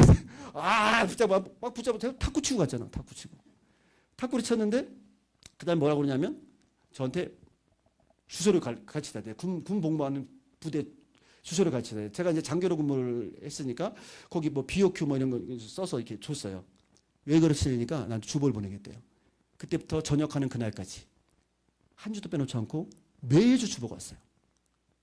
몇 마디 글씨 써가지고 군생활 잘하세요. 힘내세요. 막 이러면서 자, 제가 전역했을 때 어느 교회 가고 싶었을까요? 그 교회 가고 싶었어요. 근데 갈 수가 없었어요. 왜? 신학생이잖아. 그래서 내가 못 갔는데 그 사람들은 잘못 짚은 거지. 그렇지만 잘못 짚었지만 여튼 그런 교회가 돼야 된다. 그런 교회. 그런 따뜻한 교회. 가고 싶은 교회. 근데 역사가 오래된 교회가 그게 안 돼요. 그냥 끼리끼리야. 우리끼리. 그래도 되는 줄 안다고. 안 된다고요. 예? 주님이 주인 되시는 교회는 서로 사랑하는 교회. 예? 그 제가 같이 앉으라고 그런 거예요. 좀 알고 지내시라고. 뭐 대화 나눈 법도 나눠보셨어요? 이렇게? 뭐 대화 나눠보신 적 있어요? 아니잖아요. 이렇다니까. 그래서 이거 끝나고 나면 좀 이제 좀 친해져야 되겠다 이거죠. 그래서 오늘 제가 오늘 점심 식사도 교회에서 대접하는 거 아니겠어요? 좀 친해지자고. 네. 시간은 뭐 끝내야 돼서 이제 마지막 마치겠습니다. 아까 말씀드린 것처럼 그 마지막 5번째 벽도 밀면 문이 된다. 이것은 예수 안에 있을 때만 가능한 일이다. 라는 것을 기억했으면 좋겠어요. 만호 송창근 목사님이 말한 벽도 밀면 문이 된다는 이것은 개인의 의지를 말한 게 아니에요. 우리가 예수 안에 있을 때 그러면 벽도 밀면 문이 된다 이거예요. 성경적으로 말하면 내게 능력 주신 자 안에서 내가 무엇이든지 할 수 있느니라. 할렐루야. 이 말씀이 상통하는 거예요. 예수 안에 있으면 내게 능력 주시는 예수 안에 있으면 내가 무엇이든지 할 수 있다. 그러니 벽도 밀면 문이 될 것이다. 이게 만호 송창근 목사님의 신앙인 거예요. 저는 이 신앙을 우리가 본받았으면 좋겠습니다. 예수 안에 있을 때 벽도 밀면 문이 된다는 심정으로 우리 교회를 잘 섬겼으면 좋겠어요. 우리 교회가 여러분 잘 아시는 것처럼 지리적으로 그렇게 좋은 위치가 못 됩니다. 예. 뭐 아파트가 있는 것도 아니고 전도할 수가 쉽지가 않아요. 교회가 부흥하기가 어려운 우리가 환경 속에 있지만 예수 안에서 능치 못할 일이 없다고 말이에요. 할렐루야. 벽도 밀면 제가 벽도 밀면 하면 여러분 문이 된다고 해주세요. 벽도 밀면 그래가지고 문이 되겠습니까? 벽도 밀면 오른손 드시고 자 한번 하겠습니다. 벽도 밀면 벽도 밀면 예수 안에서 예수 안에서 오직 예수 안에서 예수 밖으로 나가게 되면 아무것도 할 수 없어요. 누구든지 나를 떠나서는 아무것도 할 수 없다고 우리 주님께서 말씀하셨거든요. 예수 안에서 벽도 밀면 문이 된다. 기도하겠습니다.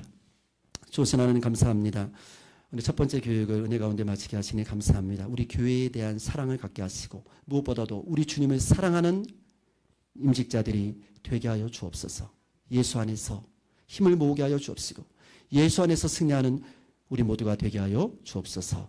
예수님의 이름으로 기도드리옵나이다. 아멘. 여기 빠지신 분들은 여기 보고 계시겠습니다만은 저희가 이 녹화해서요. 오늘 강의 내용을 녹화해서 보내드릴 겁니다. 그러면 그 내용을 들으시고 A4 용지 한 장에 소감문을 적으셔서 제 카톡으로, 제 개인 카톡으로 저한테 보내주시면 좋겠습니다. 그러면 출석한 걸로 인정해 드리도록 하겠습니다. 그리고 여러분 공통적인 숙제를 내드리는데 다음번 모임이 6월 28일 날 있어요. 미리미리 약속을 빼주셨으면 좋겠고요. 6월 28일 날 오실 때까지 마태복음, 마가복음, 누가복음, 요한복음 복음서를 다 통독하고 오셔야 됩니다. 제가 잘하는 게 숙제검사예요. 제자반 해보신 분들 아실 거예요. 숙제검사입니다. 그러니까 마태, 마가, 누가, 요한복음 읽고 오시는 것이 숙제입니다. 아시겠죠? 네. 아시겠죠? 꼭 읽어주세요. 왜냐하면 이번 시간을 통해서 신약 한번 통독하려고 그래요. 이런 기회 아니면 사실 통독하기 어렵거든요. 그래서 또 그렇게 해주시면 좋겠고, 여러 가지 안내할 거 있으면 카톡방을 통해서 이렇게 또 안내해 드릴 수 있도록 그렇게 하겠고요. 여러분 카톡방에 이제 글을 남기시면 여러분 체크를 해 주셔야 돼. 내가 읽었는지 안 읽었는지 모르잖아요. 그럼 거기다가 뭐 글씨 쓰기 어려우면 거기다 뭐예요? 꾹꾹 체크하시는 분이 있는데 체크 말고 또 사랑이라든지 아니면 이거라든지 뭐 그걸로 좀 이렇게 표시를 해주세요. 그래야지 제가 읽었는지 안 읽었는지를 알 수가 있어요. 근데 보니까 보통 두세 명뿐이 안 했더라. 그러면 읽었는지 안 읽었는지 제가 알 수가 없어요. 그러니까 무슨 글을 남기면 밑에다가 읽었다는 표시로 아니 그건 알죠. 근데 그건 알지만 누가 그거를 또 그리고 이거를 갖다가 좀 최소한 그 정도 성의는 있어야 될 거 아니에요. 그렇죠? 예, 우리가 서로가 좀 그 정도의 성이 있어야 되니까 꼭 거기다가 사랑 표시, 그러면 사랑 표시가 25개씩 달려야 되겠네. 예, 그렇게 사랑이든 뭐하든 체크는 좀 너무 썰렁하니까 하지 마시고 그 사랑이나 이거 엄지 요거를 꼭 해주셨으면 좋겠습니다. 그리고 이제 다른 어떤 여러분들 이렇게 임직하는 과정 속에 준비해야 될 것들이 좀 있을 수 있어요. 그런 것들을 반장님들 통해 가지고 나중에 지금 당장은 필요하지 않지만 10월달, 11월달에는 임직세 앞에 놓고는 좀 준비를 해야 됩니다. 무슨 옷을 입을 것이고 어떻게 준비할 것이고 뭐 여러 가지 좀 준비해야 할 것들이 좀 있어요. 그런 부분들을 하기 위해서 제가 반장님을 뽑은 거예요. 그래서 안수집사님들은 안수집사님끼리 카톡 하나 만들어주시면 좋겠고, 권사님은 권사님들끼리 카톡방 또 하나 만들어주시면 좋겠어요. 그렇게 해서 거기서 의견들 좀 나눌 수 있도록 그렇게 해주셨으면 좋겠습니다. 오늘 시간 갔기 때문에 다음에 좀 더 여러분들이 임직한 이후에 어떤 활동을 할 것인가에 대해서는 나중에 또 말씀드릴 수 있도록 하겠습니다.